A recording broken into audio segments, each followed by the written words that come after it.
আমি প্রণতি মালিক, India, West Bengal, Kolkata থেকে। শ্রাবণ মাস শুরু হয়ে গেল। আজ শ্রাবণ মাসের প্রথম সোমবার। তো এবার এক মাস আমার নিরামিষ। তো নিরামিষে আমি আজকে কি বানাচ্ছি দেখো। এই যে পনিরের সঙ্গে বেসন দিয়ে পকোড়া বানিয়ে করব পনির কারি, দহি পনির কারি। দেখতে থাকো। আজ একটা নতুন আইটেম চেষ্টা করছি। পনিরগুলো বেসনে ডুবিয়ে দিলাম।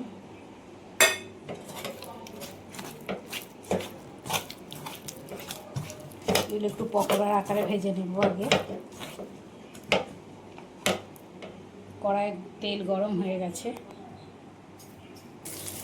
পনিরগুলো এই বেসন দিয়ে পকোড়া টাইপের করে একটু তেলের উপরে ভাজছি।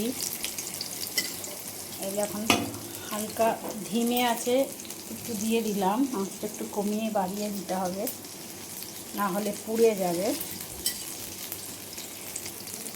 একটু লাল লাল করে ভাজবো। এক পিঠ উল্টে দিয়েছি লাল লাল করে। এক পিঠ হয়ে এসেছে, আর এক পিঠ হলে নামিয়ে নেব। পনিরগুলো ভাজা হয়ে গেছে, এবার তুলে নেব।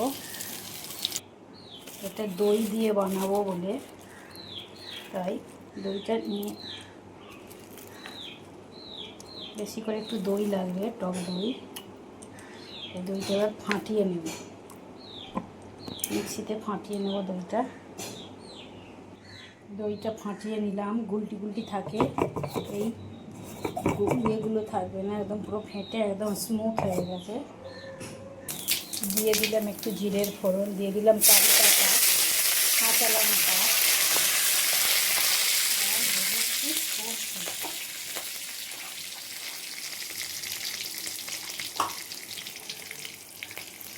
দিয়ে দিলাম একটু সর্ষে, গোটা সর্ষে।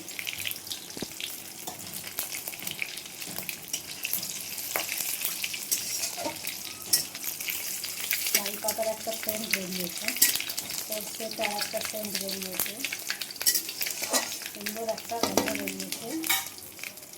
আর এতে এই বেসনের বাটি, এটা বেসনটা ধুয়ে অনেকটা গাঢ় টাইপের জল ছিল, এটাকে ঢেলে দিলাম।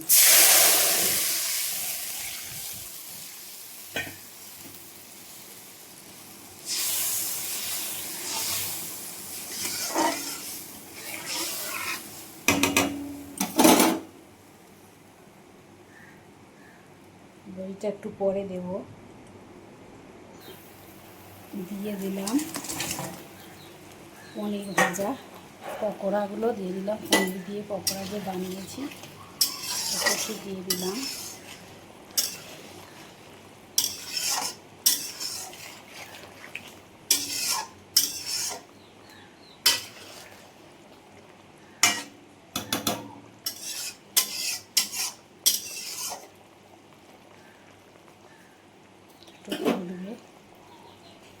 একটু পনির মশলা দেব।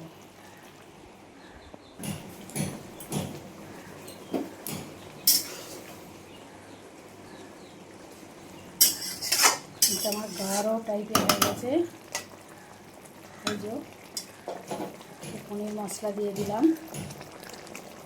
হলুদ ছাড়া বানাচ্ছি, হলুদ দিয়ে আলাদা টেস্ট হয়, হলুদ ছাড়া আলাদা টেস্ট হয়। আমি আজকে কারি পাতা দিয়েছি বলে যে হলুদটা দিইনি ইচ্ছাকৃত। গাঢ় হয়ে গেছে। দইটা দিয়ে কিন্তু ফোটাবো না, দইটা দিলে ফোটালে দইটা আরও মানে অন্য টাইপের হয়ে যায়। দইটাকে এই বাটিতে রেখে দিলাম ঢেলে, এর উপরেই ফোটাতে দিয়ে দেবো।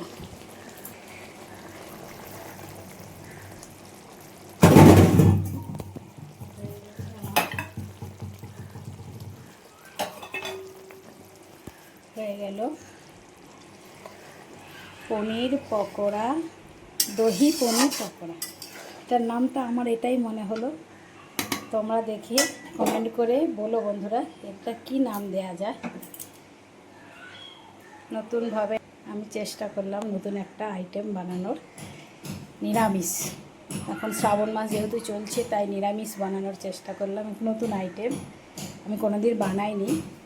তো কেমন লাগলো বন্ধুরা তোমরা একটু কমেন্ট করে জানিও, আর এটা কি নামে দেয়া যায় আর ভালো নাম তোমরা একটু জানিও তো। বাই বন্ধুরা, সকলে ভালো থেকো। ভিডিওটা ভালো লাগলে একটু লাইক আর একটা সাবস্ক্রাইব, সুন্দরভাবে একটা কমেন্ট করো। বাই। দইটাকে ফোটাইনি কিন্তু, দইটা ফাটিয়ে বাটিতে ঢেলে নিয়েছিলাম, আর ওই যে যেটা বানালাম সেটাকে আমি ঢেলে দিয়েছি। কি সুন্দর দেখতে লাগছে না, দই দই। তো এইভাবেই বানাবেন আপনারাও, আর আমিও বানালাম।